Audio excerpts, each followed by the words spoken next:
Thanks for coming. So this is my first time talking about this, so please interject with lots of questions. So I'll be talking about approximate counting and the Lovasz local lemma. So the main goal is to show you a new approach for counting in bounded degree systems. So I'm really going to be interested in one problem throughout this talk. So let me tell you the setup. This will be the problem that I'll care about throughout this talk. First, I'll tell you about the problem, what's known about it. We're going to have some CNF formula,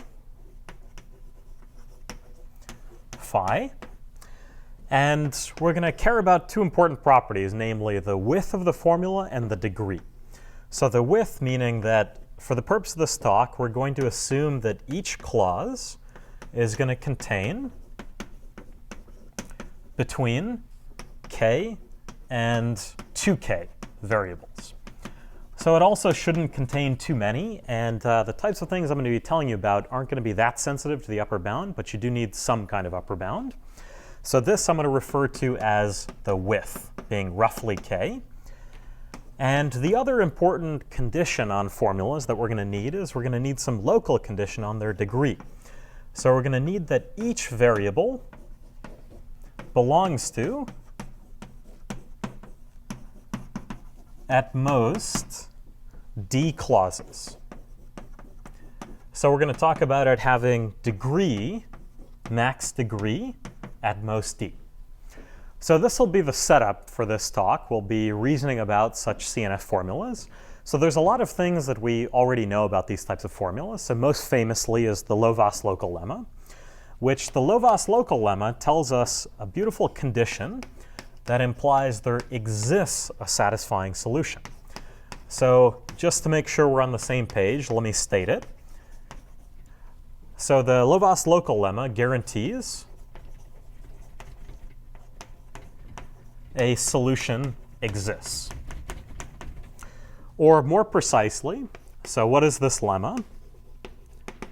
Is that if we have the following condition met, so if E times capital D plus 1, I'll tell you what that means in a second, is at most 2 to the k, then it implies that phi has a satisfying assignment. And here what I'm going to mean by capital D is this is sometimes called the degree, but it's a different degree than the one we talked about. So I'm going to refer to this as the dependency degree. If we think about each of the different clauses as being some sort of bad event, like if we take a uniformly random assignment to the variables to true and false, then we think about each one of these clauses being unsatisfied as a potential bad event, then this dependency degree is just for each bad event, how many other events does it depend on? And in our case, we can take a naive bound, which is that each clause could potentially depend on all the other clauses that it shares a variable with. So if each variable belongs to at most little d other clauses, then we're going to get that this capital D is at most d times k for a naive bound. So there is this slight difference in 2k if you allow. Yeah, 2k, sorry. Yep, exactly. So there is this slight difference in what we mean by capital D when we talk about the Lovasz local lemma, and we talk about the degree here for formulas phi. But in any case, you should think of k as being much smaller than d. So this isn't too big a difference for our purposes. Now, the local lemma for many years was just known as something, a local condition that implies there is a solution. There was work of Beck that showed that you could construct it under slightly stronger conditions. And there's this beautiful work of Moser and Tardosh, which connected it to the Galton-Watson process. And what it showed was that there is an algorithm that under exactly the same conditions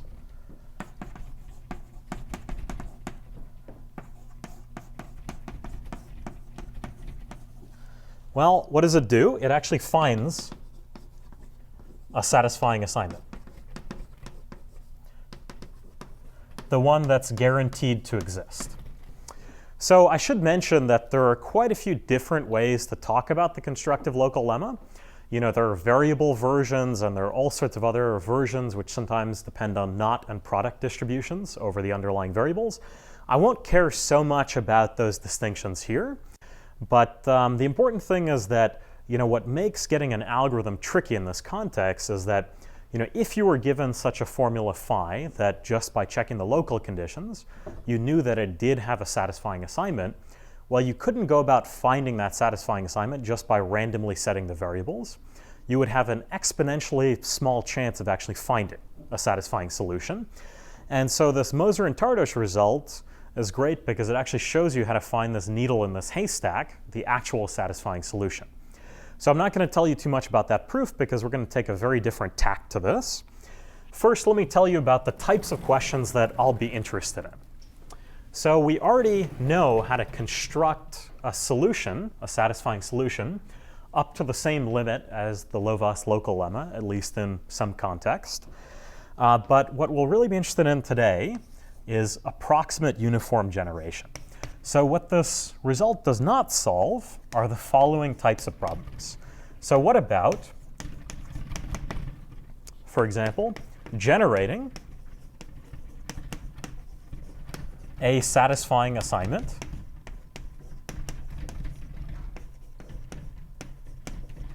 uniformly at random, or approximately uniformly at random? And actually another related problem, these problems are often very related to each other, is approximately counting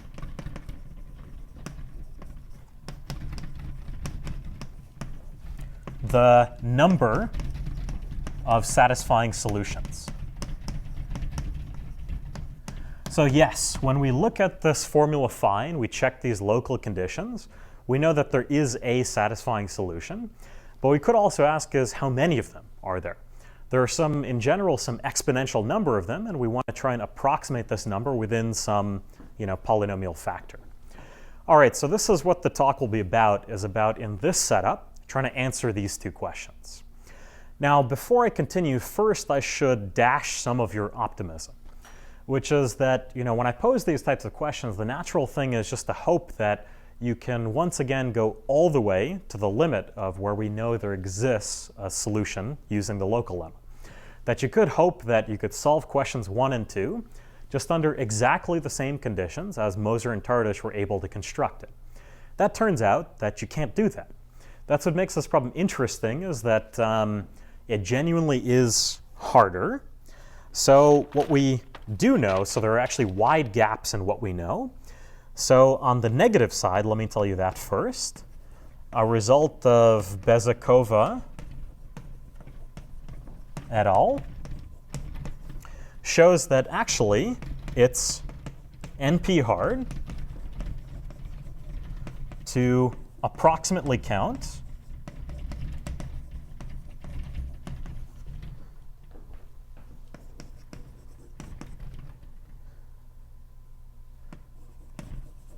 when this degree is at least 5 times 2 to the k over 2. So the way to think about it is that k is really going to be logarithmic in d, or d is exponential in k. So the distinctions between big D and little d are kind of minute for our purposes. The local lemma tells us that you can actually get away with little d being about 2 to the k. And what this is telling us is that actually you can't approximately count or approximately uniformly sample even when d is 2 to the k over 2. So it actually is genuinely a different threshold. Now what this means is that you could, for example, take the Moser-Tardosh algorithm and you could look, does it generate a uniformly random solution? And the answer is no, it doesn't. That's because it makes some irrevocable changes that when it makes those decisions, it doesn't explore the rest of the space. So it has some biases and it just kind of gets stuck in a little corner without knowing how much weight to put on that corner compared to all the other ones. But that's actually fundamental, is that's not an issue about just looking at Moser and Tardosh and trying to fix the algorithm, that you genuinely can't beat this 2 to the k over 2 type of behavior. So something different is actually going on in this problem. So I guess in the proof you reduce from SAT, you will be able to distinguish satisfiable and unsatisfiable. Yeah, that's right. So this a lot of work. So it builds on paper of Sly, which shows computational hardness at the uniqueness threshold. And then it builds on a paper of Sly and Sun. And then it actually really just uses a reduction from this result to show this property. It actually has some more interesting aspects that tell you something cool, so I'm going to go back to this in a minute. But let me tell you on the algorithmic side what's actually known. Actually, there's a huge gap in what's known. There's a work of Bordewich et al., which uses path coupling, and it shows that there is a randomized algorithm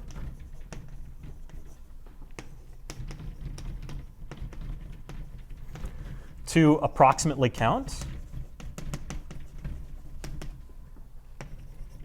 when the degree d is at most k minus 2 in the monotone case.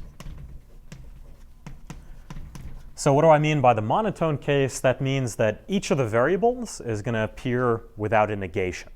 So it's something which, when we have the monotone case, this question about there exists a satisfying solution and that you can find it is something trivial in that case, because I could, for example, take all the variables to be true and then I definitely have a satisfying solution. Now, it turns out that the monotone case is connected to something called hypergraph independence set, which I won't get into. But the important point is that actually the lower bound even works in the monotone case too.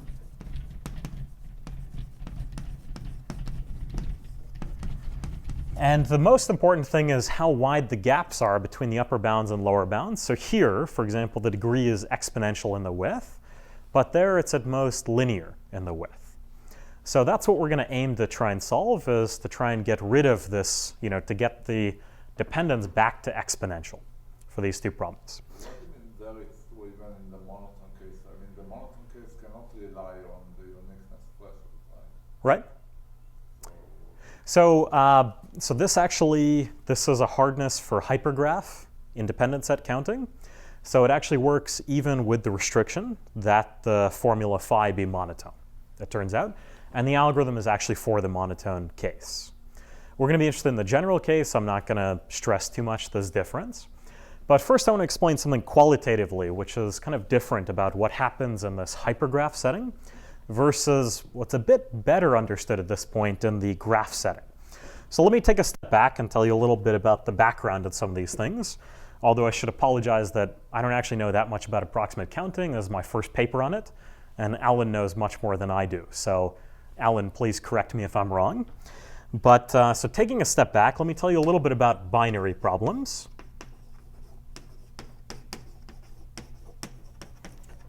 Let's look at binary counting problems on graphs, where the constraints are really just along edges in it. So one canonical problem to keep in mind is this very well-studied problem of counting independent sets in the hardcore model. So what this is if you give me a graph, then I'm going to create some sum over the independent sets. So over all independent sets I, and I'm going to count lambda to the size of I. So all this is z of lambda. Lambda you should think of as being, sometimes it's called the fugacity, sometimes it's called the, there's some graph given.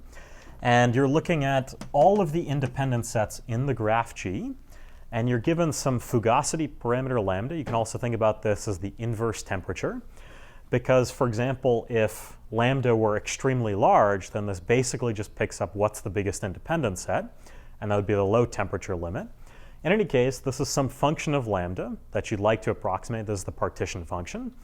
And you can ask all sorts of questions like, what are the conditions on G where you can actually approximate this value, z of lambda?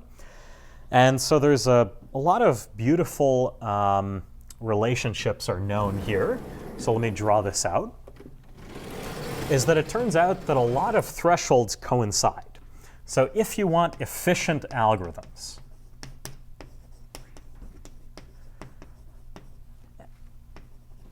and what I mean by that is algorithms for approximately counting or sampling. And this is work of Weitz for the upper bound and Sly for the lower bound, that you can really get those algorithms when you think about G as being bounded degree so let's say that it has degree at most d, then you can get these efficient algorithms for approximate counting and sampling if and only if you have uniqueness of what's called the Gibbs measure on a d-1 regular tree, where every node has d-1 children. And that turns out to be another if and only if you have something called correlation decay. I'm going to say more about that in a minute because it's an interesting digression into what makes this problem on hypergraphs a little bit different qualitatively. That turns out to be if and only if you get temporal mix for the Markov chains, the natural Markov chain on the independent sets. And actually what this parameter is you can do this as long as lambda is at most lambda to c, which itself has this nice form d to the d-1 to the d-1 over d-2 to the d. So this parameter is something that you can compute, which is a property about d-1 regular trees, which turns out to exactly govern where you can and can't get efficient algorithms for counting and approximate sampling. So Veitch showed actually that you can get algorithms up to that threshold, and Sly showed that actually beyond that it's NP hard to approximate, to approximately count or approximately sample. So this is this nice equivalence between all of these different thresholds. First of all, statistical physics thresholds and computational thresholds as well. But so let me tell you at least now what correlation decay is, because it'll be interesting to discuss why this goes wrong in hypergraph settings and where this threshold of d is at most k-2 really comes from. So correlation decay.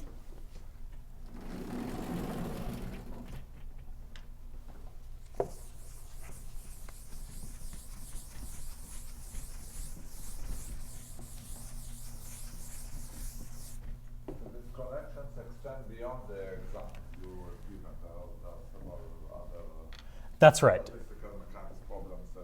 That's right. That's right. That's right. Yeah, so I mean, sometimes there are conditions about, for example, the polynomial growth of the graph, like the size of the independent sets. But there are a lot of different connections, so let me just leave it there so I don't digress too much. Instead, one of the main things I want to explain is this concept called correlation decay, which is a good way to think about this threshold. D is at most k-2, and what we'll try to do to get around the limitations of the existing algorithms. So correlation decay, what it is you're going to fix some node v, and what you're going to do is you're going to look at the boundary some distance away. Yep, that's right. This is a node in the graph, and this is all just a subset of the graph. And we'll look at some set of other nodes that are distance at least d away from that node. Now, when you have these types of problems about, for example, sampling the independent set in this partition function, it induces a natural way to sample. All you do is when you fix the parameter lambda, I'm going to want to sample an independent set proportional to its value.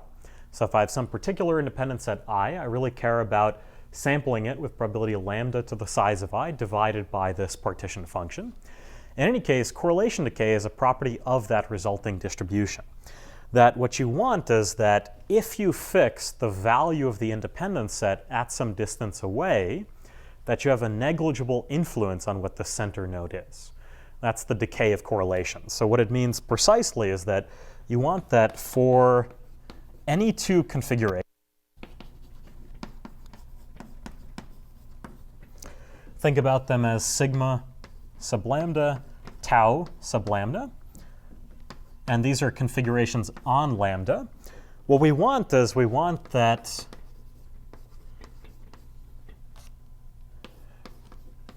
the difference on the probability of v, let's say, being +1 because it's independent in the independent set, conditioned on this configuration, all minus the probability that it's in the independent set conditioned on the other configuration, we want this to go to 0 as the distance goes to infinity. So we just want that actually you're at a high enough temperature that whatever you do to the boundary, no matter how you set it, so this is a worst case notion, that regardless of what sigma and tau are, that you're at a high enough temperature that as you push that difference further and further away, you have a negligible effect on whether V is in or out of the independent set. So this is the notion of correlation decay. This gets easier and easier as the temperature increases. And really all of these thresholds about the computational hardness are really saying that if you have correlation decay, you can get algorithms. And Weitz's result was about showing a comparison theorem between general graphs and infinite trees. And Allen's result was about showing that when you don't have correlation decay, it really is computationally hard. It's not just that those algorithms fail. So now what I want to explain is really what goes wrong. For example, for correlation decay, NP hardness, yeah.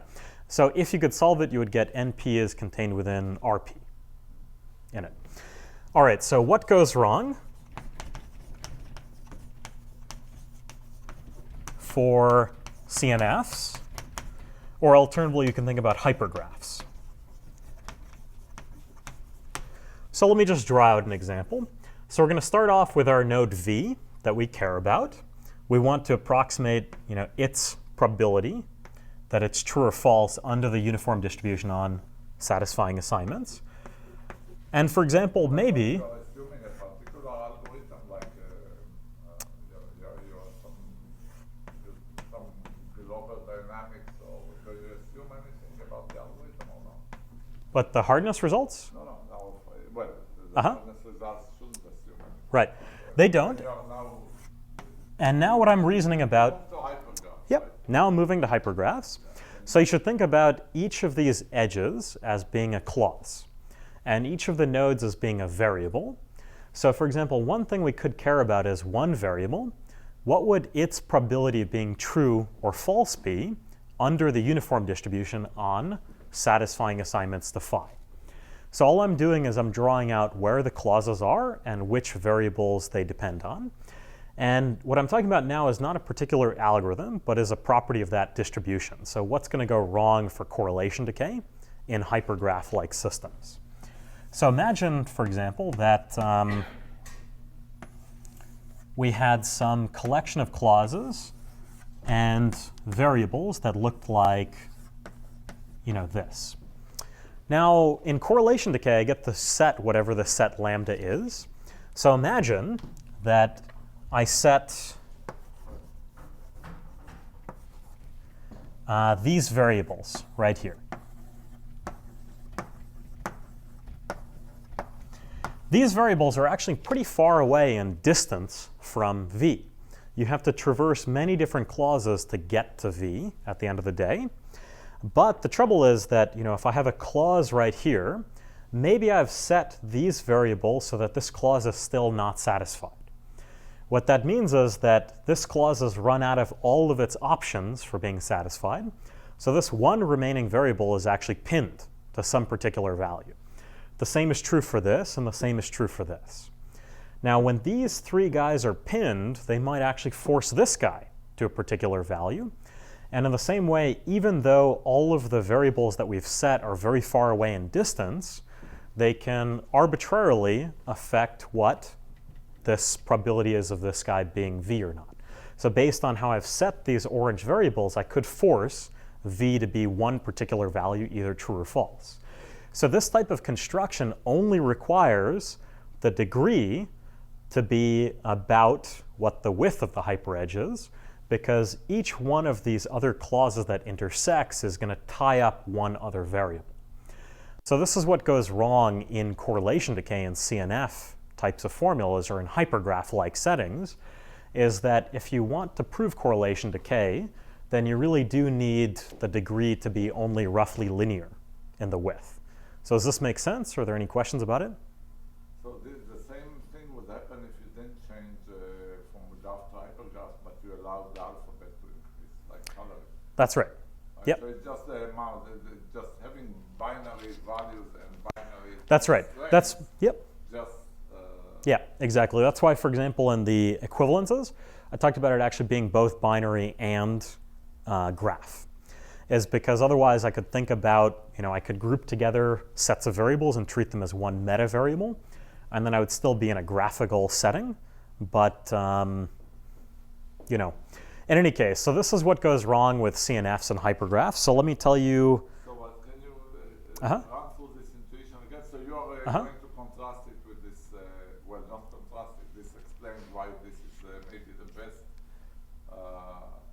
but you could hope for, well, you are No. beat it, but, yeah, it's not the best you could hope for. No, that's right. I will say one other, okay, so what I'm saying is, again, why the linear, why here it doesn't go. So what I want to first contrast this with is the binary case over graphs for something like independent set. There, all of the different phase transitions coincide. So for example, where you have correlation decay is exactly where you have efficient algorithms. So, and you can prove that it's hard beyond that. Now here, where you have correlation decay is actually wildly off from the actual algorithmic lower bounds. You only have this type of correlation decay when the degree is roughly linear in the width, even though the hardness of the problem and the existential results, like the Lovasz local lemma, kick in when you have the degree being exponential in the width. So that's the summary, is that this is the nuance and complication that arises here. I'll mention one cool implication before dispensing with the philosophical things, is that this Bezikova et al. Result, what it actually shows you is that it's NP hard to approximately count even below the threshold for uniqueness of the Gibbs measure on trees of hyperedges. So in fact, where once for binary and graphical settings, we had this great coincidence of all of these things, correlation decay, efficient algorithms, temporal mixing, and uniqueness of the Gibbs measure on bounded degree trees, all of a sudden we have this stratification of these different things. That correlation decay is, when D is linear in K, and that we know that it's hard when D is some exponential in K. But what that really rules out is it also rules out getting algorithms all the way up to the uniqueness threshold on trees. So I won't get into too much of the Gibbs measure stuff because there's a lot of other stuff I want to say, but this is the background summary. So let me tell you our results, and then I'm going to give you some semblance of the proof.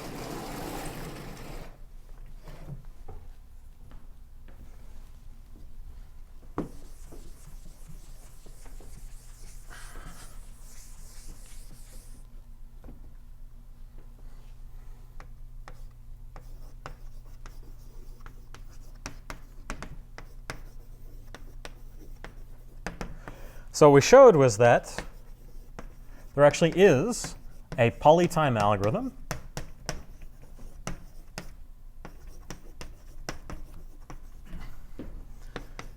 to approximately count and sample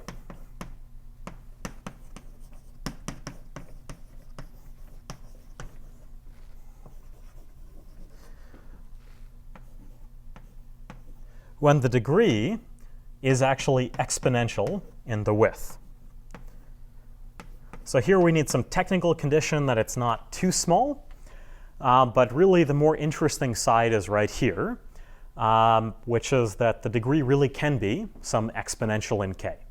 So even when correlation decay fails, there's still some interesting notion of average case correlation decay, which we're going to be able to bootstrap and actually use to get algorithms for this. So this is our main result, is that actually you can do things algorithmically when the degree is exponential in the width instead of linear. I'll mention that at the same time, there was a bunch of independent work, so one by Herman, Sly, and Zhang, which did the following, is that for monotone CNFs, so with a condition on the CNFs, for example, for hypergraph independent set, they were able to get the same types of results, but tight in terms of the dependence between d and k. So they got d is 2 to the k over 2. And this is tight by the Bezzikova et al. Results, which hold even in the monotone case for the hardness. And also there was work of Guo, Jerem, and Liu that instead required something called a bounded intersection property on the bad events. So it no longer required monotone, but under some bounded intersection property on the bad events. It could also get d to be roughly 2 to the k over 2. And both of these turn out to be tight in terms of NP hardness, in terms of results. So the distinction being that this is going to be a much worse constant. That's 60 instead of 2. But this is going to work not just for monotone CNFs, which monotone CNFs, there is obviously a satisfying solution, and for non-monotone there isn't. And it's also going to work even without any intersection properties on the bad events. The techniques seem quite a bit different, but it's a very interesting question to try and get the constant better and utilize some of these techniques, which I don't know as much about, but want to learn.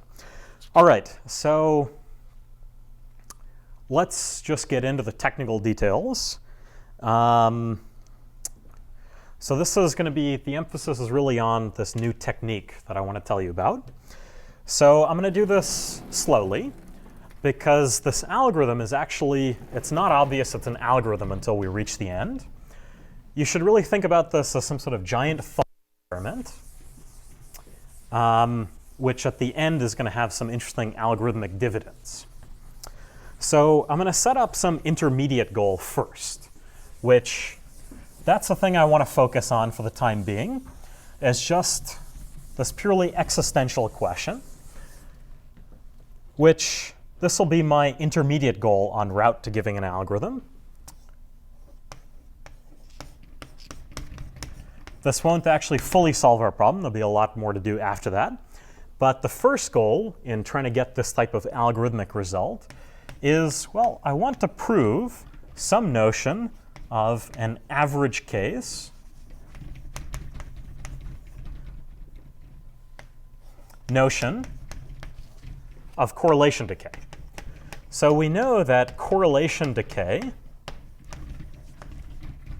in a worst case sense, really does fail on these types of hypergraphs and leaves us stuck at d being about k. But here's the notion of correlation decay I want to prove. So I want to start off with the uniform distribution on assignments, but I want to condition on x being true.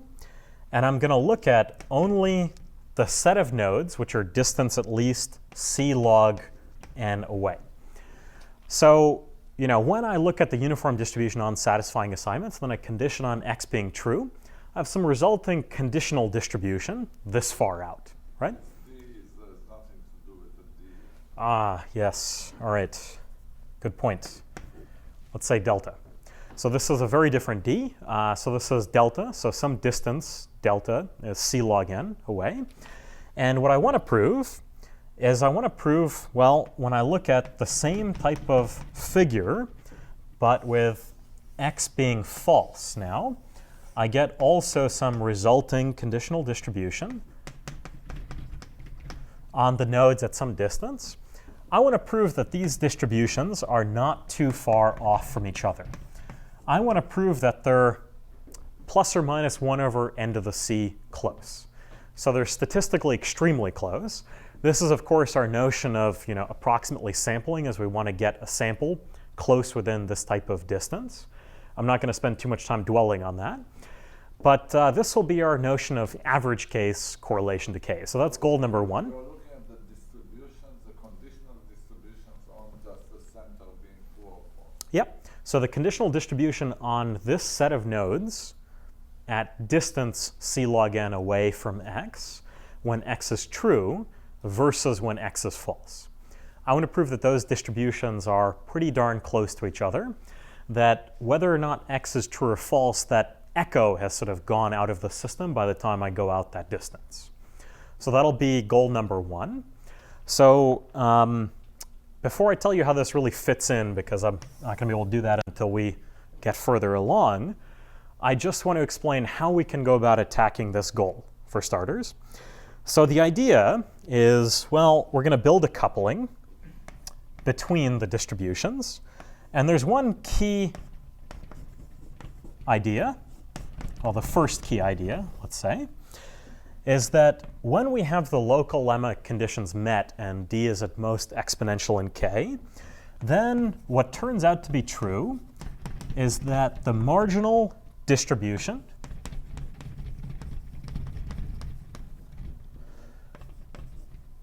on small sets of variables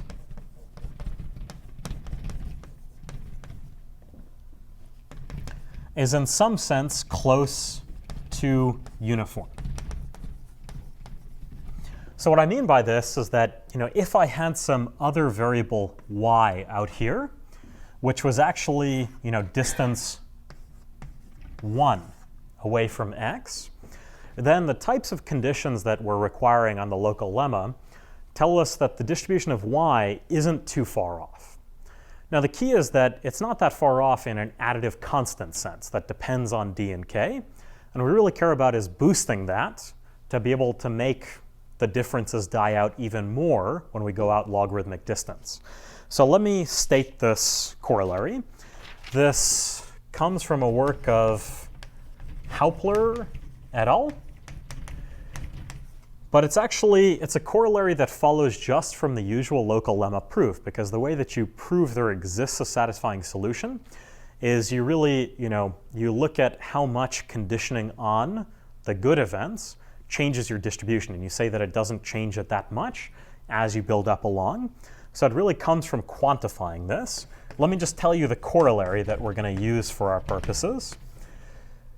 Suppose that we have E times this dependency degree, which remember is at most 2 times little d times k, times some parameter s. So this s is our strengthening of the local lemma conditions. So imagine we have this type of condition as met on the relationship between capital D and little k. Then it turns out that the probability under x sampled from the uniform distribution on all solutions to phi, well, the probability that x is, let me call this xi, xi is true, is not that bounded away from a half. So as you tighten the conditions on the local lemma, as you make s larger and larger, because you're forcing d to be smaller as an exponential function of k, then what you end up getting is that locally the distribution gets closer and closer to being uniform. So xi becomes closer and closer to being a coin flip for half-half for true and false. Of course, this is only a constant here, and we care about getting it right, but those are all constants. So what I really want is, so n has to show up in there someplace. Otherwise, we're going to end up with things which are exponentially unlikely as a function of n. So this is the corollary that I'm going to assume. This turns out to follow from the usual proof of the local lemma. But now let me tell you some more intuition about this. So we want to prove this goal number 1, some average case notion of correlation decay. So here's what I want to do.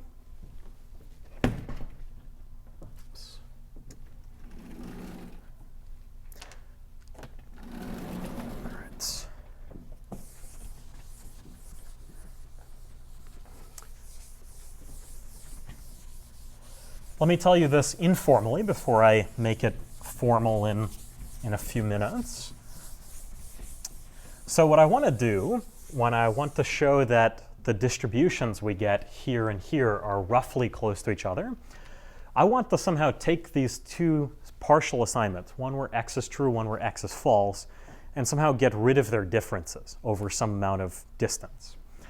Now, there's one issue that as I'm getting rid of their differences because I'm setting other variables in this chasm between x and the, the boundary that I care about, at some point I might actually paint myself into a corner, which could be really bad. Like I could end up with very small clauses which have variables whose values are very skewed.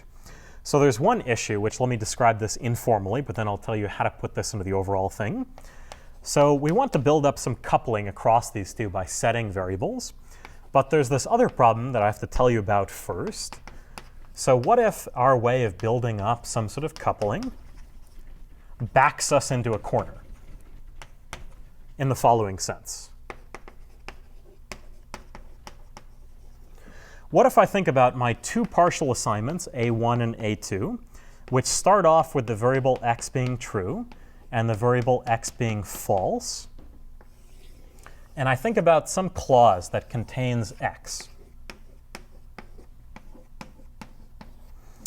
And then what I'm going to try and do to get rid of this difference in the fact that x is true here and x is false here, I want to somehow set the rest of the variables according to whatever their true distribution would be on the uniform on the satisfying assignments that are consistent with the choice I've made.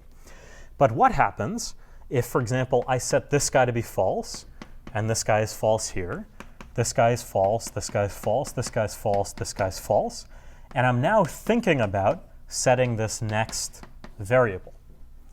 There's a big problem, which is that here, this clause is not yet satisfied, so x is pinned. Y is pinned to be true, right? And in this one, maybe there's nothing else going on in the graph, and y is actually a coin flip. The clause is already satisfied, so y is randomly true or false. So this is a setting where, see, that corollary was about if you're given already one formula phi with some width k.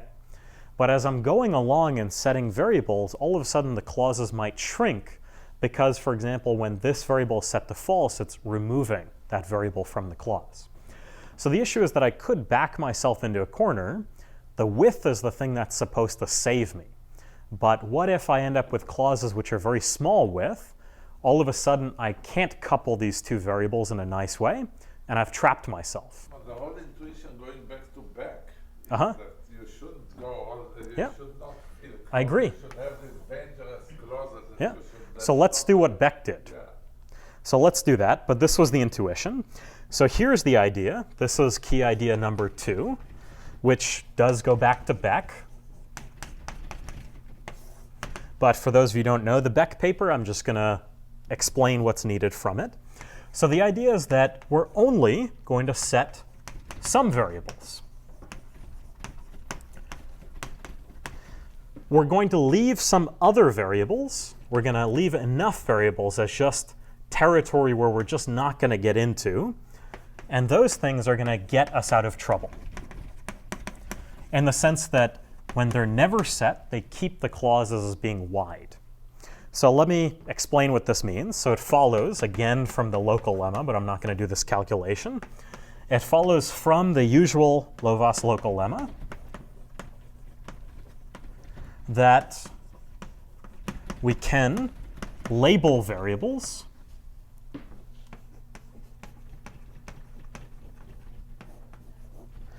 where this function m takes one of the variables, and each one it outputs whether it's marked or unmarked. Let me tell you the meaning behind this. Well, first, it follows from the local lemma that there is some way of doing this, so that each clause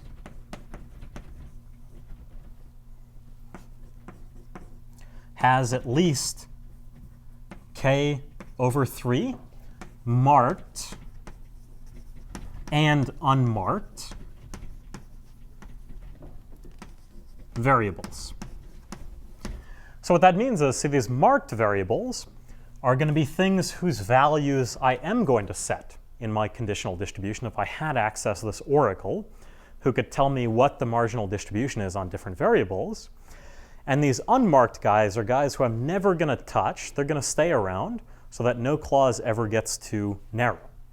So if there are enough marked variables, then there's enough opportunities for a clause to die because some variable will be set to true, maybe in both of them, and then the clause actually goes out of our system and is no longer a difference in these two pictures.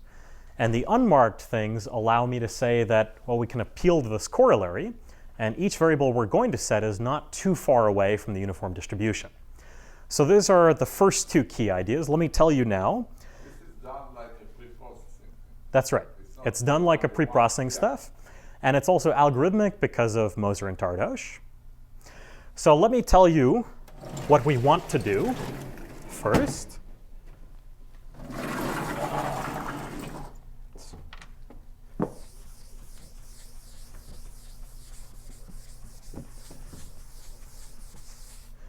So what's the goal? So I was a little bit informal about what I mean by proving this goal number one of the two distributions being close. So what we want to do is we want to build something which I'm going to call a factorized formula.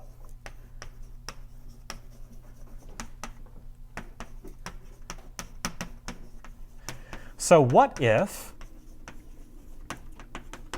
we could do the following? We want to build these partial assignments, A1 and A2. And we're definitely going to start off with A1 setting x to be true and A2 setting x to be false. That's how we started this thing. And now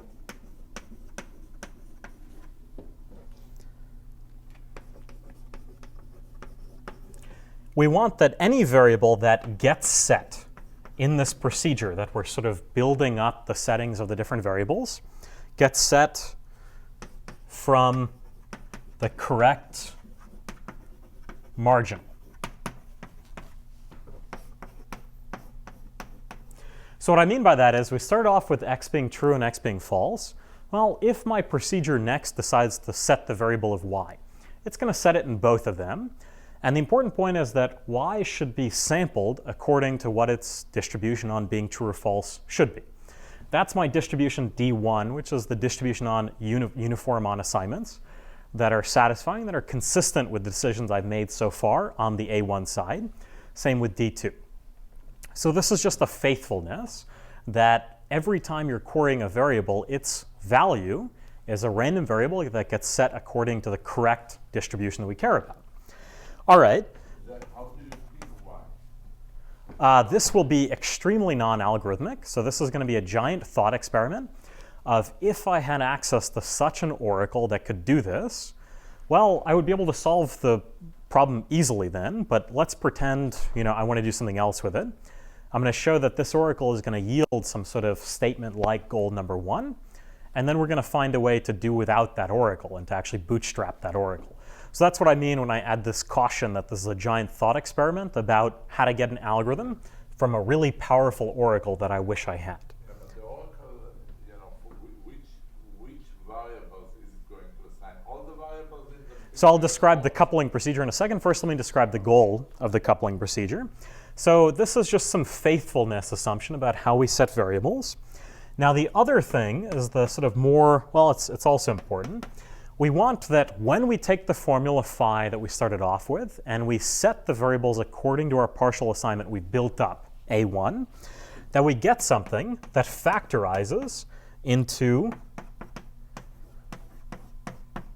two different formulas.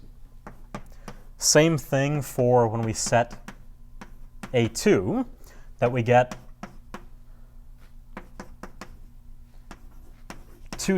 we get the and of two different formulas. Now this I corresponds to inside, this O means outside. So what I really want from this is that these two guys, they share no variables. Same thing for these two guys. And in fact, I want that the only set variables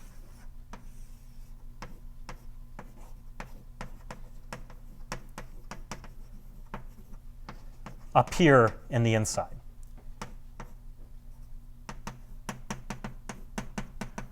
Let me draw this on the picture.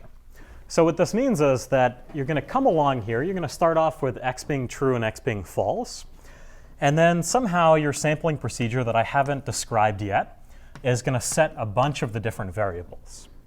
It'll set them in some faithful way so that their value is set according to what the distribution should be.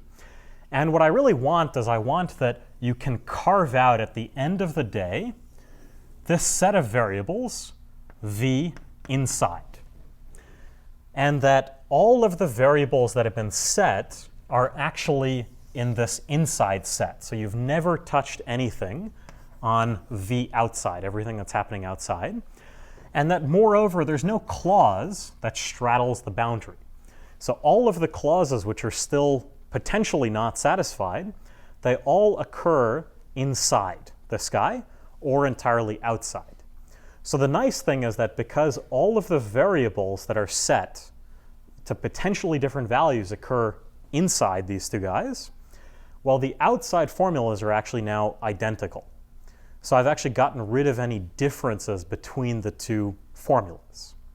So what this means as a corollary, so does this make sense? Are there any questions about this? Well, what happens? I mean, there are clauses that straddle the boundary. No, I want to get to a situation where there are no clauses straddling the boundary. This Yeah. is after fixing the Yeah, variable. that's right. These are restricted That's right. formulas.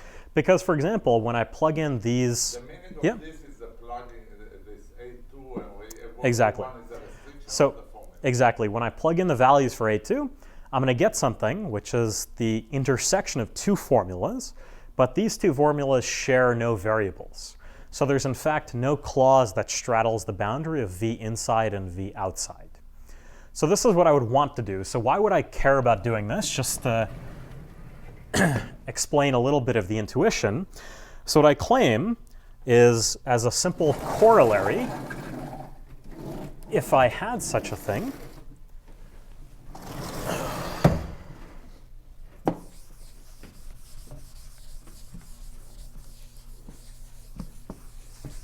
so this is just to make sure that we have the same definition in mind. What I claim is that if I had such a factorized formula with these A1 and A2 set, that if I took the resulting distribution that I get on the remainder of the assignment, and I restricted it to just the variables in phi outside, that's actually the same distribution I get when I do the same thing on the other side. So if I really could create these factorized formulas, then I actually have gotten rid of all of the differences in the two resulting conditional distributions. Now the proof for that is simple. It's just that, see, the set of satisfying assignments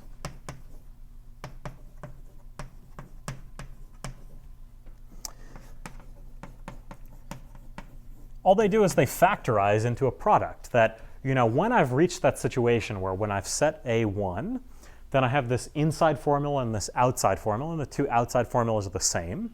Then the set of satisfying solutions is really just the Cartesian cross product of the satisfying assignments for the outside and the satisfying assignments for the inside, which are consistent with the choice I've made so far in whatever is left over after making those partial settings.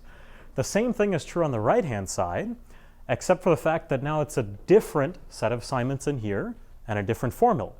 But the outside formula is still the same. So, the set of satisfying solutions is this Cartesian cross product, where the second part, the thing that's happening outside, is the same in the two. So the distributions really would be identical. This is when you say conditioned on the vars. Projected onto the variable. So if I took the distribution D1, yeah. So if I took the distribution D1, which takes into account the choice I've made in A1, look at the resulting uniform distribution on satisfying assignments that are consistent with the choice in A1, but I only look at what's happening to the variables in the outside set, I would get the same thing as if I did it on the right-hand side. So let me tell you why there is such a coupling. So I'm actually just going to give you the procedure and assert that this thing works.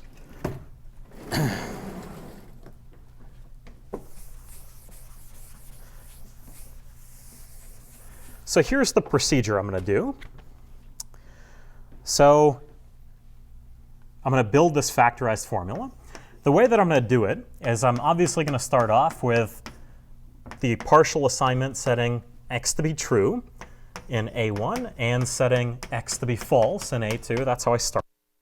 Now I'm also going to set what the inside variables are. Right now, my inside variable will just be x, and the outside variable will be all of the other variables except for x. So that would be great if I could just stop there, except there's a problem, which is that X certainly contains some clauses which go both on the inside and outside. So my coupling procedure is not done. I better try and get rid of the differences.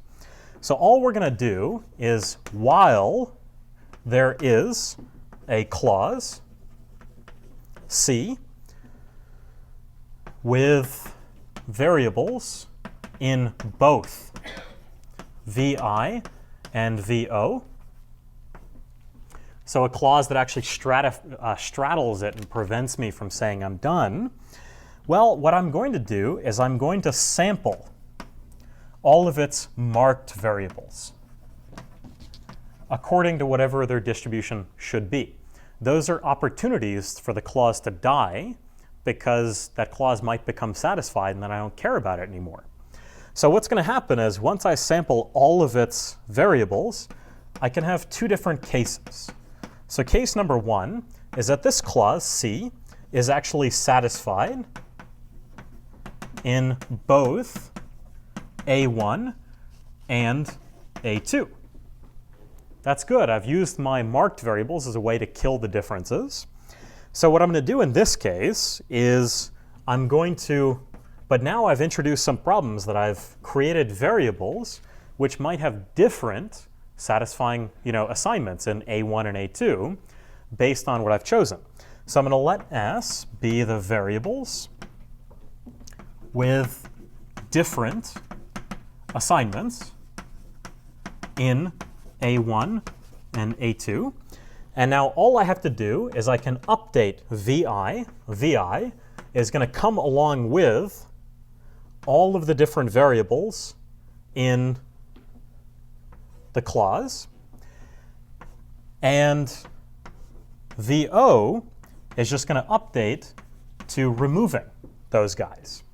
And now what I can do is I can just delete this clause C because it really is satisfied.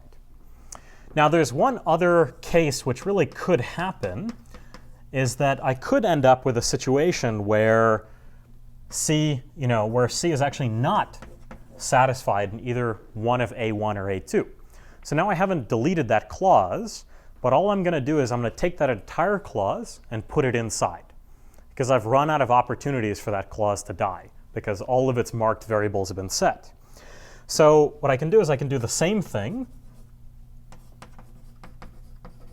except we're going to set S to be all of the variables in the clause C, and I'm going to keep C alive because C hasn't been satisfied yet.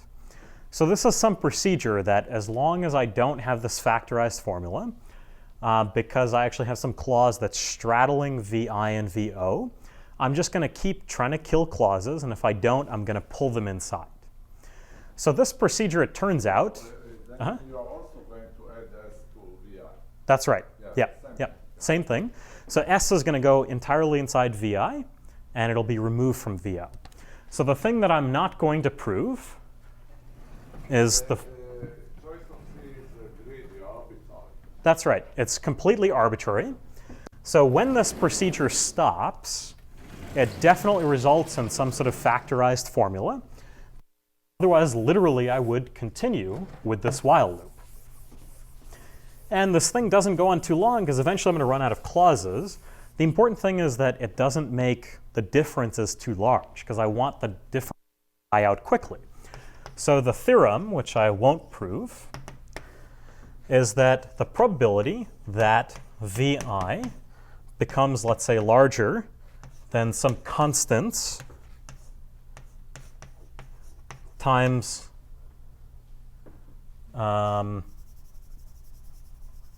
t is at most half to the t.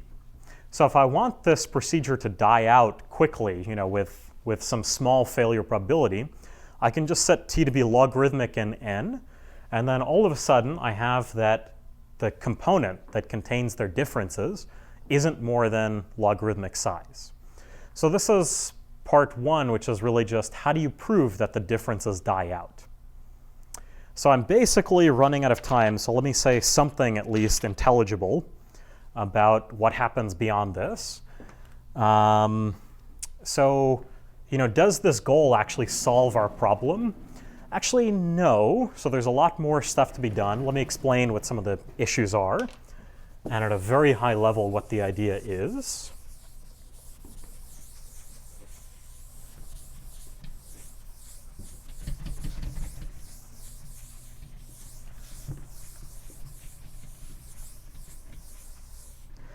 So, I want to say this. All right. So can we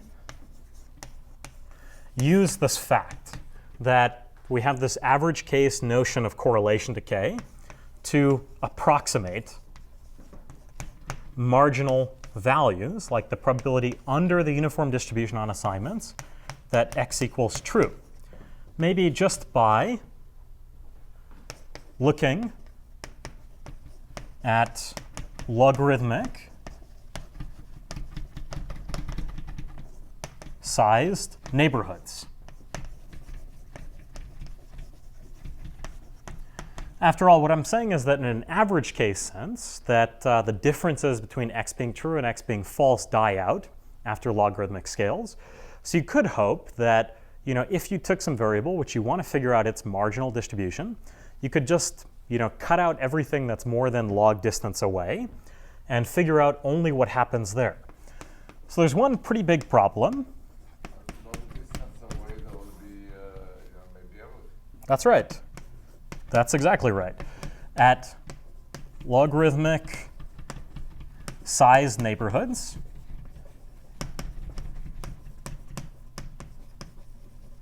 It's not size, it's distance. distance, yeah, that's right.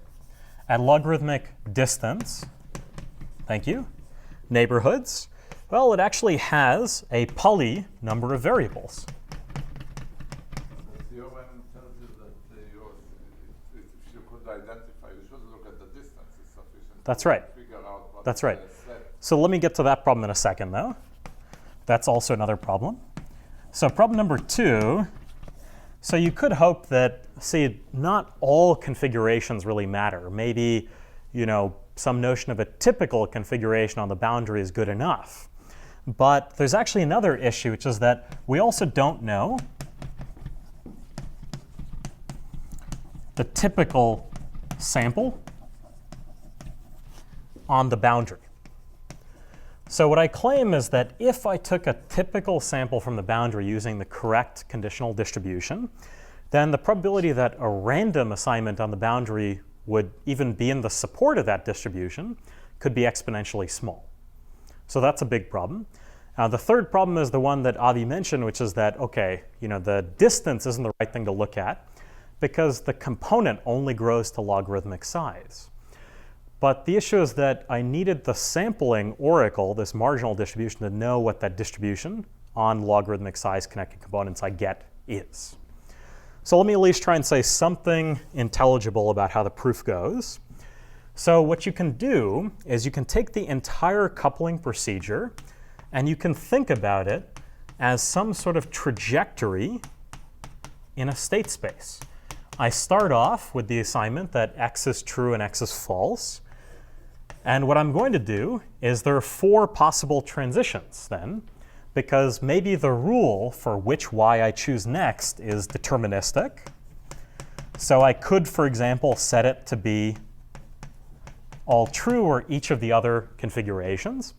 What the sampling procedure tells me, what this coupling thing tells me, is that if I have some threshold tau where I stop doing this, well, there's a good chance that I've coupled successfully. And there are very few nodes which I've coupled unsuccessfully. So what I could do is I could take this leaf node U, and I could create a list for A1 and A2 of all of the satisfying assignments that are consistent with one side and consistent with the other.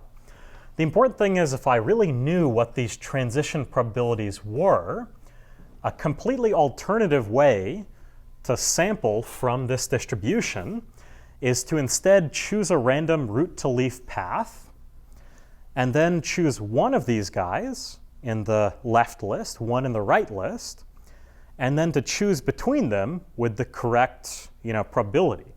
So if, for example, I had that Q is the probability in the original distribution of x being set to true, then this alternate sampling procedure I'm describing, what you could do is you could choose a root to leaf path, and at the leaf you could choose some assignment A1 and some assignment A2 uniformly at random with the things which are currently on the list. And then what you could do is you could output A1 with probability Q, and otherwise you could output A2.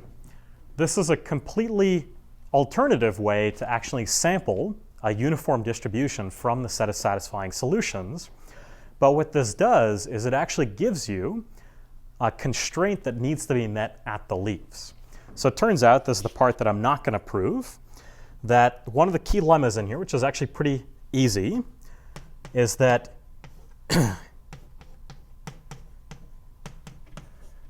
at the leaf where you've successfully coupled, if you let n1 be the number of solutions on this list A1, and n2 be the number of solutions on this list n2, and you let p1 be the conditional probability if you output one of the answers on this list of actually having reached this point, because there are many other places it could have gone. And similarly for p2, that you have this equation, this balance condition that's met just from that follows from the sampling procedure. So what it means is that this giant thought experiment about how you have average case correlation decay and that the differences die out tells you that if you knew these different probabilities, you could actually write down a detailed balance condition which would tell you that you've actually certified what the value Q is. So the important thing is I can actually compute the ratio of n1 and n2, even though I can't compute them in isolation, is because once I've coupled successfully, then the ratio of the number of solutions on this list, the number of solutions on this list, is just the ratio of the number of the inside assignments. So if I could describe this entire tree and the actual probabilities associated with the edges, you would actually have an efficiently checkable certificate which certifies the value being Q. So it turns out with some extra work, you can actually show that you can find such a certificate using linear programming. So that's the rough broad strokes of how the algorithm works, is that you prove an average case notion of correlation decay. This crucially relies on having an oracle, which would be amazing if you had it, and you wouldn't even bother to solve the problem. But you can bootstrap this oracle because this oracle really gives you some sort of certificate that you can efficiently find and that actually certifies what the marginal is.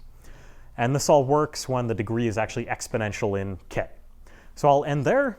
Yep. Can you say again what A1 and A2 are? Yep. So what happens is in the state space, I have some threshold tau where I stop. Now, whatever leaf I've reached, let's say I reach something which coupled successfully, then A1 is some partial assignment. A2 is some partial assignment. I could take all of the... These partial assignments are the values you have given to exactly, on the root to leaf track, on the root to leaf path. Now I could take all of the remaining satisfying assignments that are consistent with A1. And all of the... Huh? All the variables. But the point is yep. you don't care about all the variables because yep. only a logarithmic. Yep, that's right. So the point is that first, that this procedure, if I sample this root to leaf path, because the way I've chosen how to set the variables is faithful, well, the resulting output really would be uniform on the set of satisfying solutions.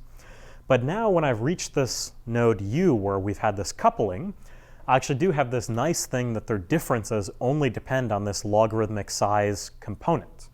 That allows me to do things like compute the ratio of n1 to n2, because now I actually have some particular component in this coupling procedure.